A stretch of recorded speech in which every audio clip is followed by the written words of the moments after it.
চলে এসেছি আমরা ওয়েল রিসার্চ একটা বাজেটের উপর ভিডিও বানাতে। তো আজকেরটা পুরো বাজেটের ডিটেলস নিয়ে ভিডিও হবে। ফার্স্ট অফ অল বলে দিই, স্টকসের উপর আমরা এখনো রিসার্চ করছি, বিকজ এই বাজেটটা সাধারণ মানুষের জন্য কি হয়েছে নাকি ঠকানো হয়েছে সাধারণ মানুষদের, আমাদের মধ্যে যারা আম আদমি আছে তাদের কি ঠকানো হয়েছে, এটার উপর আমরা ডিসকাস করবো। কি কি ধ্যান রাখা উচিত as an investor, as an trader, যেটুকু আপনাদের ধ্যান রাখা উচিত সেইটুকুই আমরা বলবো। ওয়েল রিসার্চ আর দুটো ভিডিও দেখতে হবে না। অ্যান্ড এটা বলে দিই যে আপনাদের স্টক নিয়ে যে বেস্ট 4-5টা স্টক বাজেটের পরে আমরা এখনো রিসার্চ করছি, বিকজ স্টক ওরিয়েন্টেড বাজেট ছিলই না। কেন ছিল না এটাও আমি বলবো, আস্তে আস্তে আস্তে বলবো। নেক্সট ভিডিওটা হয়তো রিসার্চের পরে আমরা স্টক নিয়ে ডিসকাশন করব, বাজেটের পরে কি কি স্টক আমরা ফোকাস করতে পারি, রাইট? চলুন এক এক করে আমরা ডিসকাশন করব। প্রথমে কিছু ভালো জিনিস, বাজে জিনিস বলার মতো প্রচুর আছে বাজেটে, ভালো জিনিসের উপর ডিসকাশন করব। সেটা হচ্ছে ফার্স্টে ট্যাক্স লেভেল হচ্ছে ওল্ড রেজিমে, এটা হচ্ছে নিউ ট্যাক্স রেজিমে, যেটা আগের বছর থেকে লাগু হয়েছে। তো ওল্ড রেজিমে আপনারা জানেন যেমনি আছে তেমনি আছে। নিউ ট্যাক্স রেজিমে 3 লাখ টাকা অব্দি কোনো ট্যাক্স দিতে হবে নীল, 3 থেকে 7 লাখ টাকা 5% দিতে হবে, 7 থেকে 10 দেন 10% ট্যাক্স, 10 থেকে 12 লাখ টাকা 15%, 12 থেকে 15 লাখ টাকা 20%, 15 লাখের উপর 30%, এরকম ট্যাক্স স্ল্যাব আছে। কোনো অসুবিধা নেই, যেমনি চলছে এমনিতেই ট্যাক্স বার্ডেনে আমরা পড়ে আছি, যেমনি চলছে চলুক। আমরা ভেবেছিলাম এইবারে অ্যাটলিস্ট 7 লাখ থেকে 10 লাখ অব্দি এক্সপেকটেশন ছিল, যে 3 থেকে 7-এর জায়গায় 10 অব্দি যাবে। তো কোনো অসুবিধা নেই, 5 অব্দি আছে। ট্রাই করবো যাতে নেক্সট, মানে আমরা এক্সপেকটেশন রাখবো নেক্সট বার যাতে এটা হয়, ঠিক আছে? কি কি প্রায়োরিটিস বাজেটে দেওয়া হয়েছে, বাজেটে কি কি প্রায়োরিটি দেওয়া হয়েছে? First of all productivity, resilience in agricultural field. আপনাদের মনে আছে যে একটা বাজেটের আগে এক সপ্তাহ আগে একটা ভিডিও বানিয়েছিলাম বাজেটের, সেখানে কি বলেছিলাম? রেলওয়ে সেক্টর, ডিফেন্স সেক্টর নিয়ে আমি কিছু বলিনি, আমি বলিস ছিলামই না। এটাই হচ্ছে হয় এক্সপিরিয়েন্স, যে আমি জানি ওভার ভ্যালুড হয়ে আছে, ওগুলো ডিসকাশন করবো, যেগুলো ওই স্টকগুলো বা ফান্ডগুলো আছে কি করা উচিত, ঠিক আছে? এগ্রিকালচারাল সেক্টর বলেছিলাম, একদম ফার্স্ট পয়েন্টে ছিল এগ্রিকালচারের মধ্যে স্পেশালি ফার্টিলাইজার্স। ভালো করে ভিডিওটা দেখবেন।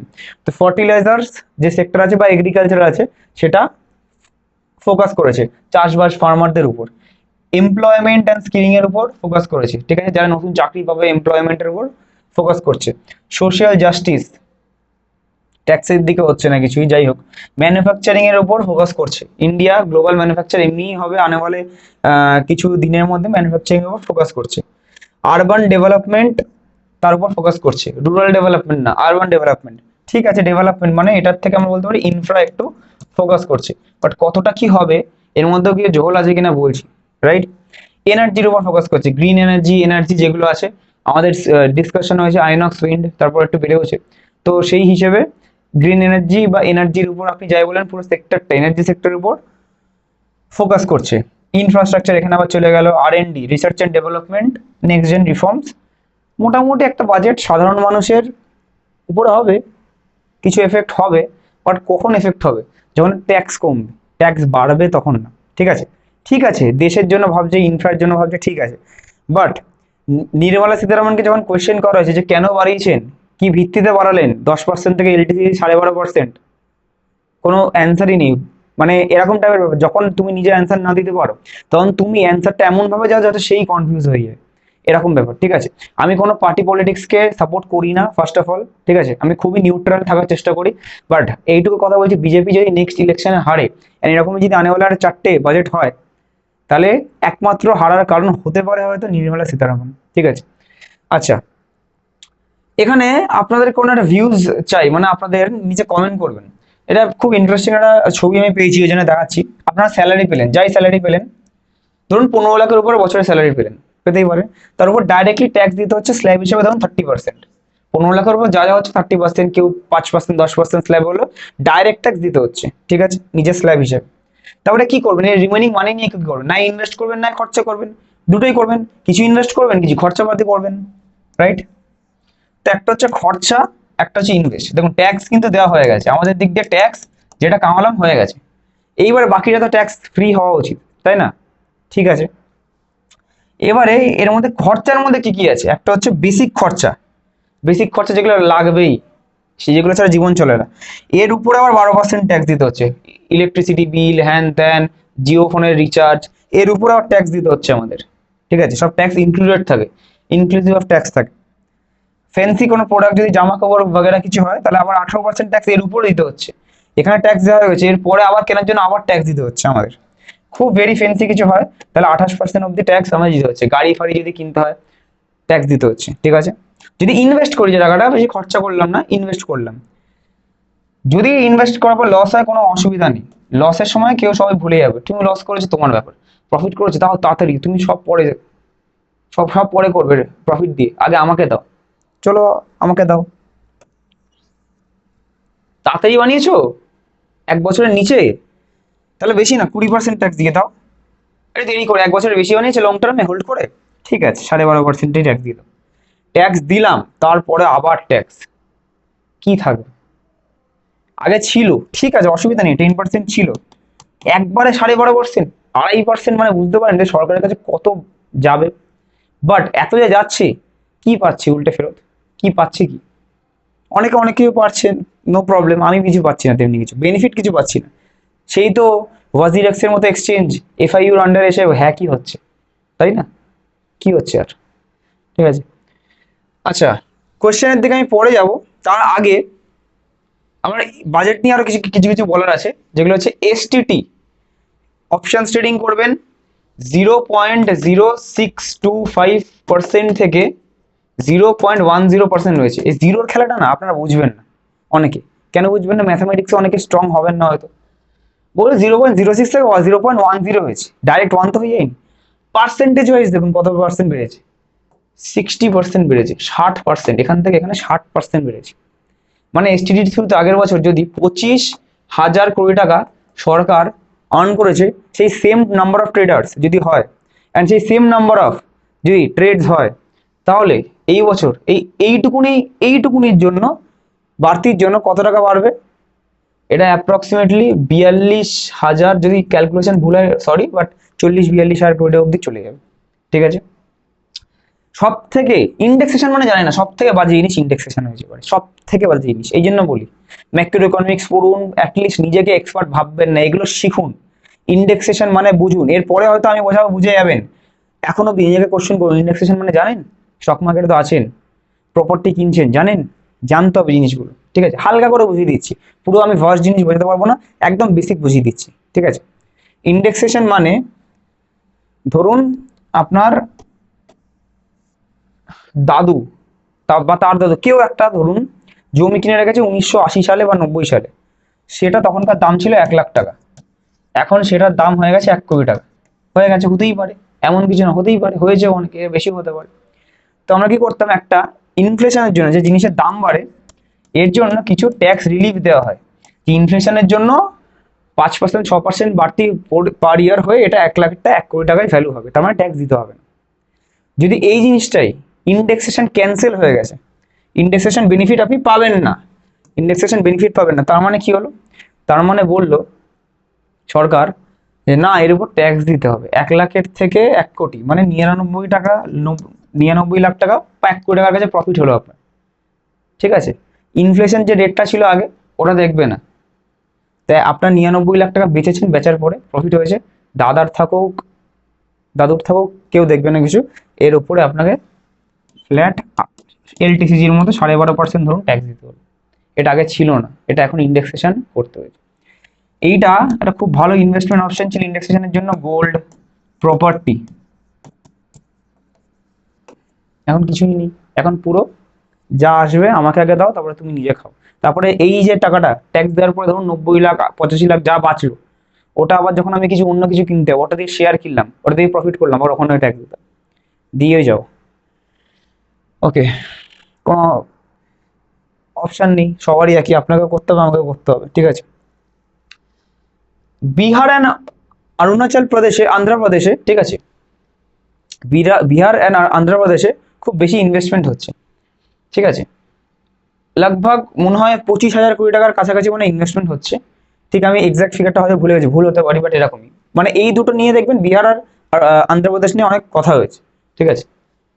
বুঝতে পারছেন যে কি খেলা হচ্ছে এখানটা, বোঝা যাচ্ছে কি?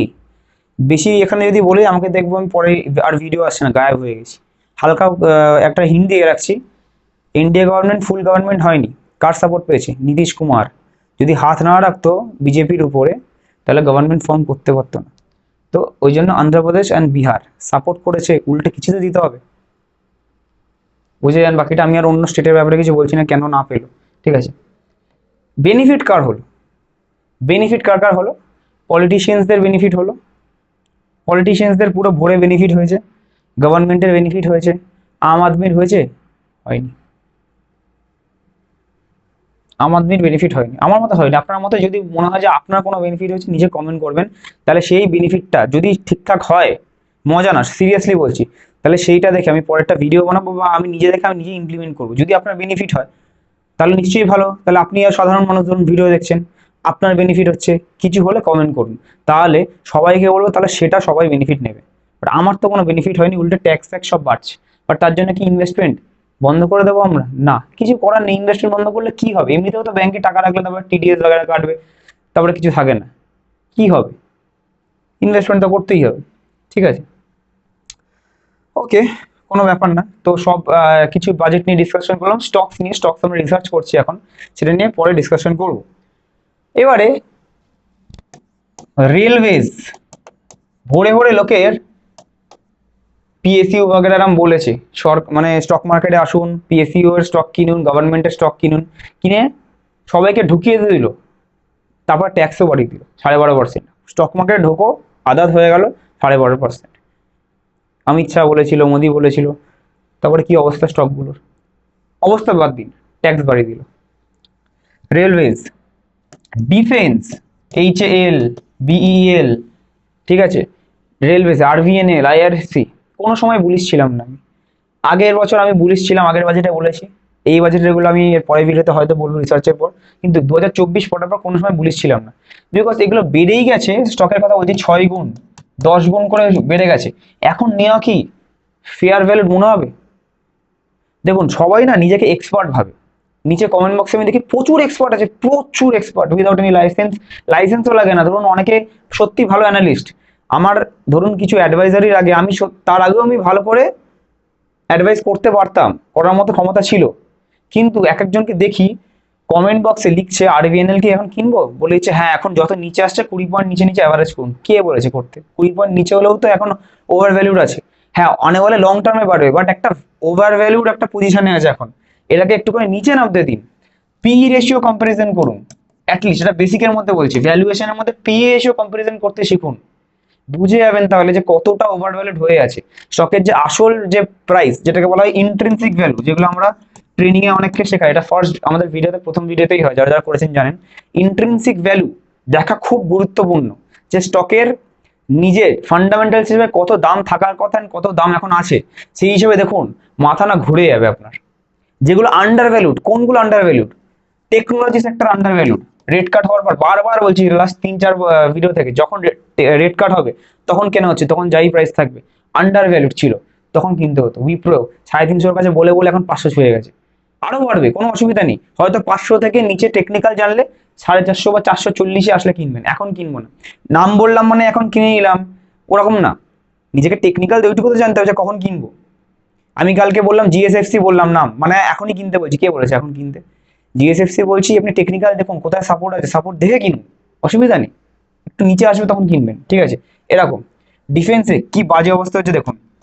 অনেকের আমি পোর্টফোলিও আমি ম্যানেজ যাদের করছি, বা যাদের অনেকে তার আগে আমাকে দেখিয়েছে পোর্টফোলিও, সবার ম্যাক্সিমাম ডিফেন্স ফান্ড আছে, স্পেশালি এইচডিএফসি ডিফেন্স ফান্ড। আপনি দেখবেন নিজের আছে কিনা, লাস্ট দুদিনের হাল দেখবেন, হওয়ারই কথা। ফোনেও বলেছি আপনাদের সেক্টরাল যাবো না, অ্যান্ড ডিফেন্সে তখন যাবোই না। কেন? সবাই লোকে গ্রো আপ স্টক হ্যান্ডটা নিজে থেকে এক্সপার্ট ভাবে, যাবে খুলবে 120%, 128% প্রফিট দেখবে, ইনভেস্ট করে দেবে। আরে বাবা, 128% এখান থেকে 128% এখানে দিয়ে দিয়েছি, এটা অলরেডি হয়ে গেছে। এটা মিন করে না, এটা হচ্ছে মিন করছে যে এটা 1 বছরে দিয়েছে, বাট এটা 1 ইয়ারে কখনোই মিন করে না যে 128% আবার দেবে, ফিক্সড রিটার্ন না। এটা এখান থেকে যদি পরের বছর এখান থেকে যদি একই থাকে, তাহলে লেখা থাকবে 1 বছরে 0%, পরের বছর যারা কিনবে লেখা থাকবে এরকম। তো আপনি এইখানে এন্ট্রি নিচ্ছেন, এটা কি ঠিক? একদমই ঠিক না। সেক্টরালে আমি যাবোই না। যদি সেক্টরালে যেতে চান, সেক্টরাল অ্যানালিসিস আমরা করছি, নেক্সট মান্থের মধ্যে পেয়ে যাবো কোন সেক্টরে বেট করতে হবে। তো সেটা বলবেন, আমরা ইনভেস্ট করিয়ে দেবো, কোনো অসুবিধা নেই। একটা দুটো সেক্টর 1 বছরের জন্য বেট। কিন্তু এখন ডিফেন্স সেক্টর যেগুলো বেড়ে গেছে, বেড়ে যাওয়ার সময় ইনভেস্ট করবো না।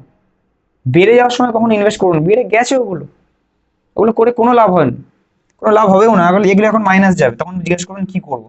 আপনাদের কাছে অনেকের কোয়েশ্চেন থাকে, যখন আপনার কাছে ক্যাপিটাল থাকে 20 লাখ, তখন এইসব করে ভুলভাল করে 20 লাখ টাকাটা ভুলভাল জায়গায় ইনভেস্ট করে তাড়াতাড়ি বড় করার ইচ্ছায় 1 লাখ করে চলে আসেন, লস করে দেন। পরক্ষণে এসে বলবেন রাজদা আমার কাছে 1 লাখ টাকা আছে, 20 লাখ টাকা রিকভার তাড়াতাড়ি করে দাও। কেন, আমি কেন করব? ভালো করে আজকে একটা কথা বলবো, এক্ষুনি মাথা খুলে যাবে। যারা যারা উইদাউট স্কিপিং দেখছেন, এটাই হচ্ছে ফায়দা। 1 লাখ টাকা যদি আমার কাছে নিজের কাছে নেই, আমি 1 লাখ টাকা এক্ষুনি বার করলে বের করে দিতে পারি আপনার সামনে। 1 লাখ টাকা আমার কাছে নেই, আপনার কি মনে হয়? অবশ্যই আছে। তো 1 লাখ টাকা আমি যদি 20 লাখ করতে পারি, অবশ্যই করে দিতে পারি, করতে পারি। যদি করতে পারি, আমি আমার 1 লাখ টাকাটা 20 লাখ কেন করবো না? আমি আপনার 1 লাখ টাকা 20 লাখ কেন করবো? এখান থেকে বললেন না আমি 50%, 10 লাখ টাকা কমিশন দিয়ে দেবেন। আমি তো 1 লাখ টাকা করে 10 লাখ করলাম, করলাম তো আমি, তাহলে আমি আমার টাকায় করি, উল্টে 20 লাখই পুরো পাবো। আপনারটা কেন করবো? যারা যারা বলে যে আমাদের 20 লাখ টাকা দিয়ে দিন বা 1 লাখ টাকা দিয়ে দিন, ফান্ড দিয়ে দিন, আমাদের ব্যাংক অ্যাকাউন্টে দিয়ে দিন, কখনো দেবেন না। ভাববেন যে 10-20 হাজার বা 1 লাখ বা 10-20 লাখ অবধি যদি আপনি দিচ্ছেন, তার কাছে নিজের কাছেও আছে নিশ্চয়ই। তা সে যদি আপনার 1 লাখটা 5 লাখ করে দিতে পারে 1 বছরে, তাহলে তার কাছে নিজের কাছেও 1 লাখ আছে, তো সে নিজের 1 লাখ টাকা ইনভেস্ট করে 5 লাখ করবে, আপনারটা কেন করবেন? এগুলো ভাবুন। হ্যাঁ, আমি কখন আপনার ফান্ড নেব?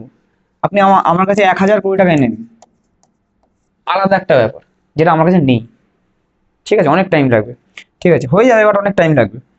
যেটা আমার কাছে নেই সেটা আমি নিয়ে নেব, কিন্তু এটা তো আমার কাছে আছে। কাউকে, ওই জন্য বলছি, আমরাও বলে দিচ্ছি, যদি আমাদের নাম করে কোনোদিন কল আসে বা কিছু, ঠিক আছে, আমার তো পার্সোনাল নাম্বার নিচে 7003684846 এটা দেওয়া আছে, ঠিক আছে, আর এটাও আমাদের ফোন করতে পারেন, কৌশিক পল। তো কাউকে কোনোদিন টাকা দেবেন না। এই যে আমাদের অ্যাজ আ প্যাশন, আমাদেরও তো কিছু প্রফেশনের সাথে যুক্ত হতে হবে, নাহলে তো ভুড়ি বেড়ে যাবে। একটা তো লাইসেন্স পেয়েছি, সেটা তো ইউটিলাইজ করতে হবে। আমরা আপনাদের ফান্ড ম্যানেজ করছি, ফান্ড ম্যানেজ বলতে আপনার ডিম্যাট দিয়েই হচ্ছে। একটা নতুন ডিম্যাট খুলছে, অ্যাকাউন্ট খুলছে, যাতে সেপারেট আলাদাভাবে থাকে। আপনি সেই হিসাবে কি, আপনি ক্যাম্পস থেকেও দেখে নেন ঠিকঠাক ইনভেস্টমেন্ট হচ্ছে, সবই হচ্ছে, নিজের হাতে অ্যাপ আছে, বাই সেল সব করতে পারছেন, ঠিক আছে। আপনি কি করলেন, জাস্ট আমার থেকে অ্যাডভাইস নিলেন কোন কোন ফান্ডে ইনভেস্ট করবো, প্রত্যেক 3 বছর অন্তর অন্তর আমি চেঞ্জ করতে হলে চেঞ্জ করলাম, হয়ে গেল, আমি সেটাকে কর্পাসটা আপনার গোল অব্দি পৌঁছে দিলাম। বাট আমরা, আপনি যত ইনভেস্ট করেন, আমি কোনোদিন আমার অ্যাকাউন্টে টাকা নিচ্ছি না, কাউকে কখনো টাকা দেবেন না। আমরা শুধুমাত্র টাকা নিই যদি কেউ সুইং ট্রেডিং আমাদের সাথে যে লাইভ গুগল মিটে হয়, সেটার জন্য কেউ যদি দেখতে চায়, অ্যান্ড যদি কেউ আমাদের কাছে শিখতে চায়, সেটাও অ্যাপ দিয়ে হয়। আমরা আমাদের ব্যাংক অ্যাকাউন্টে কোনোদিন নিই না, ব্যাংক অ্যাকাউন্টে শুধু সুইং ট্রেডিং এর জন্য নিই। 1 মাসে 2,000 আর 3 মাসে 3,000, এটাই বলে রাখলাম আগে থেকে, অনেক স্ক্যাম বাড়ছে ওই জন্য। আর আমাদের কোর্সের জন্য অ্যাপ থেকে ডাইরেক্টলি হয়, ঠিক আছে। কাউকে কোনোদিন টাকা দেবেন না। ঠিক কথা বললাম কিনা নিচে কমেন্ট করুন। যা হবে না আপনাদের ভালোর জন্য বলবো, অ্যান্ড যা হবে খুললাম কথা বলবো, কোনো কিছু হিডেন এখানে কিছু নেই। আমার সাথে রাসবিহারীতে অফিসে কথা বলতে আসবেন, আমি সামনে কথা বলবো, আমি নিজে লুকিয়ে থাকবো, আমার অ্যাসিস্ট্যান্ট দিয়ে কথা বলবো, কি হবে? কথা তো আপনি ভিডিও আমার দেখছেন, কথা বলবে অন্য কেউ, স্যাটিসফ্যাকশন হবে? হবে না। তো ওই জন্য যা হবে ট্রান্সপারেন্সির সাথে হবে। আমি ওরকম নিজেও মিডিল ক্লাস থেকে বিলং করি, আমি সবার খাটনিটা বুঝি, যে কে কত ইনভেস্ট করে, টাকা যখন চলে যায় তার কেমন টাকাটা ফিল হয়। যাই হোক, কোয়েশ্চেন নেব এবারে। নেক্সট কোয়েশ্চেন হচ্ছে, দাদা প্লিজ রিভিউ মাই পোর্টফোলিও, এরকম নিচে কমেন্ট করতে পারেন, তাহলে রিভিউ আমি করে দিতে পারি। এইচডিএফসি সেন্সেক্স ইনভেস্টমেন্ট এখন ইন্ডেক্স গ্রোয়িং পিরিয়ডে আছে, এখন ইন্ডেক্স ফান্ড ইনভেস্ট করলে হবে না। করতে গেলে আপনাকে ঠিকঠাক জানতে হবে কোন ইনভেস্টমেন্ট ইনভেস্ট করবো, 50-60% যেন দেয়। বাট মোরাললেস ইন্ডেক্স ফান্ড 12 থেকে 13%ই দেবে, যতই সেন্সেক্স হোক নিফটি হোক। আপনি দেখে নিন লাস্ট 30 বছর 40 বছর রিটার্ন। 2004-এর গোল্ডেন টাইম পিরিয়ডও গেছে, তারপরে দেখবেন 12 থেকে 13%ই দিয়েছেন। ইন্ডেক্স ফান্ডে কি হবে ইনভেস্ট করে? এত সেফ কেন খেলবো আমি? ঠিক আছে, পরে ফ্লেক্সি ক্যাপ, ঠিক আছে, ভালো ফান্ড। মতিলাল ওসওয়াল মিড ক্যাপে অনেক ভালো আছে। মতিলাল ওসওয়াল যাবো না, কেন যাবো না? ফান্ড ম্যানেজারদের সাথে ডাইরেক্টলি আমাদের কথা হয়, ফ্রেশার ফান্ড ম্যানেজারদের দেয় মতিলাল, আদিত্য বিড়লা, হোয়াইট ওক, এরা ফ্রেশার ফান্ড ম্যানেজারদের দেয়। আমরা চাই এক্সপিরিয়েন্স ফান্ড ম্যানেজার, যারা আগে অন্য জায়গায় কাজ করে রিটার্ন দিয়েছে, সেই এক্সপিরিয়েন্সদের কাছে আমি টাকাটা ইনভেস্ট করবো, ঠিক আছে। এসবিআই ম্যাগনাম মিড ক্যাপ না, ঠিক আছে। কোনগুলো ভালো, যেগুলো ভালো হবে রাইট দিয়ে দিই আমি সবসময়, কাটা আমি কেটে দিলাম, ঠিক আছে। চেঞ্জ করতে হবে এগুলো বেটার রিটার্নসের জন্য। হ্যাঁ, 12-15% রিটার্ন পেয়ে যাবেন, 18-20 লং টার্মে মিনিমাম বলছি, যা হবে এর উপরে ওটা পাবেন না, বলে দিচ্ছি পাবেন না তো পাবেন না। স্যার আমি শেয়ার মার্কেট শিখতে চাই, আমার বয়স 45, আমি কি শিখতে পারবো? যদি পারি তাহলে কিভাবে? ইউটিউব ভিডিওস দেখুন, কিন্তু কাউকে টাকা দেবেন না, আগে থেকে বলছি। ইউটিউব ভিডিওস দেখুন, ঠিক আছে, আগেই অপশানের দিকে যাবেন না, ঠিক আছে। এবারে এখানে আমাদের কিছু, আমি আমারটা বলে দিচ্ছি, যদি শিখতে চান আমাদের এখানে কোর্সেস আছে। সুইং অ্যাডভান্স হলে অ্যাডভান্স, বেসিক হলে বেসিক। এখানে এই যে যেই জিনিসটা দেখছেন 8,000, এর মধ্যে লাইভ ক্লাস, লাইভ ক্লাসও ইনক্লুডেড। এর মধ্যে ক্রেডিট কার্ড থাকলে আপনি ইএমআই ফেসিলিটিও অ্যাভেল করতে পারেন। ইএমআই কত, 1 থেকে 1.5 বছরের ইএমআই। এই 8,000 টাকার 1 থেকে 1.5 বছর ইএমআই আপনি অ্যাপ থেকে সব পেমেন্টের সময় দেখে করতে পারেন। এর মধ্যে লাইভ ক্লাস আছে। আমরা আমাদের স্কিল সেটের উপর ডাউট করি না, লাইভ আগে দেখাবো। দেখুন ব্যাক টেস্টে যা আগে হয়ে গেছে, এটা এরম, এই ইন্ডিকেটর এটা দিয়েছে, এর জন্য এটা এরম হলো, সবাই বলতে পারে, আপনিও বলতে পারেন। কিন্তু ডেইলি একটা করে যে সুইং ট্রেডিং বেচা, সুইং ট্রেডিং বাঁচলাম, বেছে এই রিজনের জন্য কিনলাম আজকে আমি যেটা দেখালাম, তার জন্য এটা স্টপ লস, এটা টার্গেট, এই জিনিসটা যে বলা, এন্ড তারপরে আপনি 1 মাস পর নিজেই অবজার্ভ করবেন যে আমার এবিলিটি কেমন। এটা সব কম জনই করে। তো আপনি নিজেই বুঝবেন যে আপনি ব্যাক টেস্ট বলা জায়গা থেকে শিখবেন, নাকি শিখতে চাইলে যেখানে 12খানা মাসে লাইভ ক্লাস হবে, শিখবেন রেকর্ডিং প্লাস লাইভ ক্লাস হবে 12টা, কি লাইভ মার্কেটে, লাইভ মার্কেটে স্টক সিলেক্ট করে সেখান থেকে শিখবেন। তো তারপরে বাকিটা আপনার উপর, আপনি শিখলেন, আস্তে আস্তে শিখলেন। অপশন ট্রেডিং যদি করতেই হয়, নিচে আপস্টক্সের লিঙ্ক দেওয়া আছে, ওখানে ক্লিক করে অ্যাকাউন্ট খুলে নেবেন। প্রাইভেট টেলিগ্রাম গ্রুপে ইন্ডিসেসের ব্যাপারে ডিসকাশন হয়, লেভেলসের ব্যাপারে, ওটা ফ্রি অফ কস্ট। 30 দিন ট্রেড করলে আমাদের লিঙ্ক দিয়ে আমরা ফ্রিতেই জয়েন করে যাবেন, ঠিক আছে? ওটাও করতে পারেন, রাইট? আর যদি মিউচুয়াল ফান্ড বাগেরা কিছু লাগে, আমাদের অ্যাসিস্ট্যান্সের জন্য ফোন করতে পারেন। একটা অ্যাকাউন্ট খুলে আলাদা করে ডিম্যাট আমরা ফান্ড ম্যানেজ করে দেবো, গোল সেট করে। 5,000 টাকার মিউচুয়াল ফান্ড করেছি 10 বছরের জন্য, কত হবে? দেখুন কত হবে জিনিসটা ফান্ডের উপর তো ডিপেন্ড করছে, বাট আমি তাও বলে দিচ্ছি। আপনি করে নিয়েছেন, ঠিক আছে? ধরুন এসআইপি অপশানে গেলাম, ক্যালকুলেশনে 5,000 টাকা মাসে এসআইপি করছেন, ঠিক আছে? 10 বছরের জন্যই করবেন, বেশি হবে না। 15% আপনি নিজে থেকে নিয়ে নেবেন। আমি জানি না কি ফান্ড নিয়েছেন আপনি, ঠিক আছে? তাহলে আপনার অ্যাপ্রক্স 14 লাখ হবে। সেটাই যদি আমি করিয়ে দিই, ঠিক আছে, আমার অ্যাডভাইজারি আন্ডারে আমি 20 মিনিমাম, যা হবে 20, এরকম না যে মার্কেটে এখন পেয়েই যাবো। যা হবে, আমি কি বলছি, 20টা বেঞ্চ মার্ক রাখছি আমি, যা হবে উপরে 30ও হতে পারে 10 বছরের জন্য। তুমি 20 ধরে চলছি, 20টা হচ্ছে 14 লাখের জায়গায় 19 লাখের একটু বেশি হবে, ঠিক আছে? ওকে, তো সেটা আপনি সেই হিসেবে করবেন। যদি ফোকাসড ফান্ড নিয়ে নেন তাহলে কম রিটার্ন আসতে পারে। ফোকাসড ফান্ড মানে কি বুঝতে হবে জিনিসগুলো, জাস্ট কিনলাম ওরকম না। ফোকাসড ফান্ড মানে 30খানা স্টকের উপর ফোকাস করে আছে, ওই 30টা স্টক, ঠিক আছে? একটা পুরো স্যাচুরেটেড জায়গা, ঠিক আছে? দাদা তোমার একটা অ্যাপয়েন্টমেন্ট নিতে চাই, সামনে দেখা করে সবকিছু দেখাবো, পসিবল হবে কি? যদি হয় তাহলে টাইমিং অ্যান্ড তোমার অ্যাপয়েন্টমেন্ট ফিস কত? দেখুন আমি এত বড় হয়ে যাইনি যে আমার অ্যাপয়েন্টমেন্ট ফিস লাগবে। আমি অ্যাপয়েন্টমেন্ট ফিস নেবো না, বিকজ মিডল ক্লাস ফ্যামিলি থেকে আগেন বলছি বিলং করি। হার্ডওয়ার্ক লাগে, 1,000 টাকা নিলেও কষ্ট করে এই কথা বলার জন্য ইউটিউবে তো কথা বলছি, পয়সা নিচ্ছি না। অ্যাপয়েন্টমেন্ট ফিস দরকার নেই। হ্যাঁ, টাইমিংটা সবসময় পাবেন না। ধরুন আপনি চলে আসলেন অফিসে, দেখলেন রাজধানী কি করছে, আমি ভিডিও বানাচ্ছি আমার স্টুডিওতে, অনেক ব্যস্ত থাকি না, তো ওই জন্য কি করতে পারেন, আপনি ফোন করতে পারেন। যারাই আসতে চান আমাদের রাসবিহারীর অফিসে, কালীঘাট মেট্রো স্টেশন থেকে 2 মিনিট, ওখানে আসতে পারেন। অনেকে দেখা করছে আমাদের সাথে, তো 2 দিন আগে ফোন করে আমি ডেট অ্যান্ড টাইম বলে দেবো, সেই হিসেবে আপনি আসবেন, ঠিক আছে?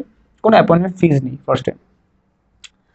Please review my portfolio 30 years, 30 বছরের জন্য। আচ্ছা, এখানে এটা ট্যাক্সের একটা ব্যাপার, গ্রো অ্যাপ তো, এখানে একটা ট্যাক্সের ব্যাপার। ডিরেক্ট করলে যে ট্যাক্সটার জিনিসটা পরে যখন বড় কর্পাস হবে ঝামেলা হতে পারে, এটা দেখে নিন, ভালো করে ধ্যান দেবেন। 30 বছর investment period, long term investment, monthly SIP 12,500। Axis blue chip fund, ঠিকঠাক ফান্ড, খুব ভালো না খুব বাজে না। ব্লু চিপ 14-15%, ঠিক আছে?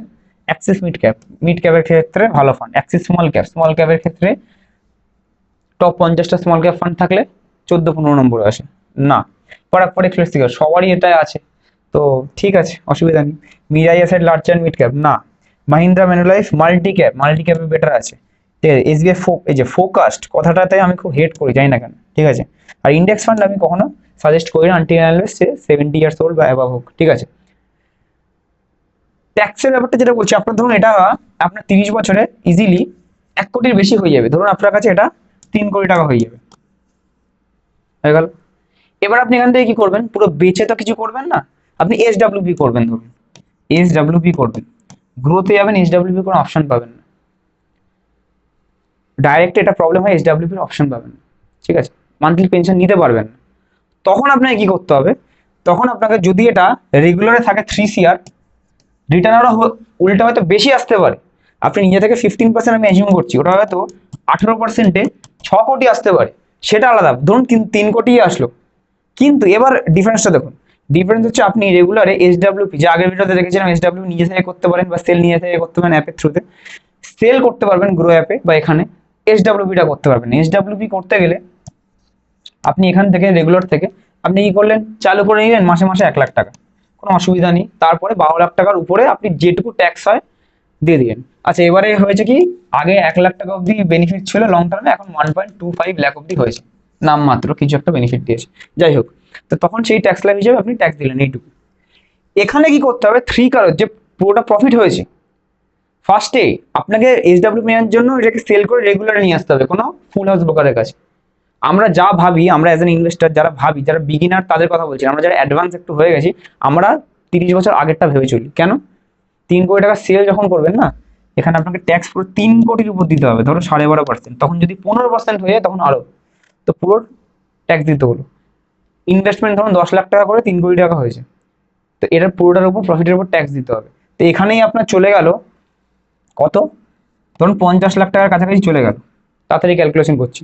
এখানেই আপনার হয়ে গেল কর্পাস 2.5 লাখ। এবার আপনি 2.5 লাখ টাকা গিয়ে রেগুলারে রাখলেন, তারপর এইচডব্লিউ, ওখানেই 50 লাখ খেয়ে গেল। কিন্তু রেগুলারে ফার্স্ট থেকেই করলে যাই কর্পাস হলো, আপনি ওখান থেকে এইচডব্লিউ স্টার্ট করলেন, ট্যাক্সটা দিতে হলো না। ট্যাক্সটা কিসের উপর দিলেন, এই যে বছরে 12 লাখ টাকা যে তুললেন সেইটার উপর দিলেন। ঠিক আছে, 12.5% হিসাবে প্রথম 1.25 লাখ বাদ দিন, অ্যান্ড তারপরে ওই 10.5 লাখের অ্যাপ্রক্সিমেটলি 10,75,000-এর উপর 12.5% ট্যাক্স হবে। মানে অ্যাপ্রক্সিমেটলি আপনার ধরতে হবে মোটা মোটা আপনার 1.5 লাখ টাকা মতো ট্যাক্স হবে, দিয়ে দিলেন। ঠিক আছে, বাকিটা আপনি যেমনি যেমনি যেমনি যেমনি যেমনি আসে, ঠিক আছে, অসুবিধা নেই। তারপরে এটাকে বাড়ি নিয়ে নিলেন আবার এসডব্লিউপি, এটা এখন কর্পাস বললো। এই জিনিসটা হলো না, বোঝা গেল জিনিসটা? যে বুঝেছে তার মাথা খুলে গেছে আজকে, যে বোঝেনি কেউ বোঝাতে পারবে না। ঠিক আছে, তো আই হোপ আপনারা বুঝতে পারলেন। আজকে বাজেট নিয়ে পুরোপুরি আমি ডিসকাস করলাম, আমার কি ভালো লেগেছে, কি বাজে লেগেছে, ডিটেলস অ্যানালিসিস করছি। দুমদারাক্কা ভিউ পাবো বলে আমি জাস্ট স্টক বলে দিলাম, ওরম বললে হবে না। ডিটেলসে আমি পুরো রিসার্চ করে আপনাদের ভালোর জন্য আমি জাস্ট 2-5 দিন সময় নেবো, তারপরে স্টক নিয়ে আমি ডিসকাশন করব। বেস্ট 5টা স্টক এই বাজেটের পরে আমি যেটা ফোকাস করতে পারি সেগুলোর জন্য। কেমন লাগলো ভিডিওটা এখানে কমেন্ট করবেন। মিউচুয়াল ফান্ডের ইনভেস্টমেন্টের জন্য বা স্টকসে 50 লাখের উপর ক্যাপিটাল থাকলে ইনভেস্টমেন্টের জন্য তবে আমাদের কন্ট্যাক্ট করতে পারেন। মিউচুয়াল ফান্ডে 100 টাকা দিয়ে শুরু হয়, আপনারা আমার সঙ্গে দেখা করে বা অনলাইনে অ্যাকাউন্ট খুলে তারপরে করতে পারেন। যদি আপস্টক্সে ট্রেড করেন তাহলে আমাদের 30 দিন ট্রেড করার পরে আমাদের লিঙ্ক দিয়ে তারপরে কি হবে, আপনার প্রাইভেট টেলিগ্রাম গ্রুপে যুক্ত হতে পারেন। বা যদি শিখতে চান অ্যান্ড শেখার পরে লাইভ মার্কেট আমি কি করছি সেগুলো কিভাবে করছি দেখতে চান, স্টকের নাম দেখতে চান, তাহলে সেগুলো জয়েন করতে পারেন খুব অ্যাফোর্ডেবল ফিজে।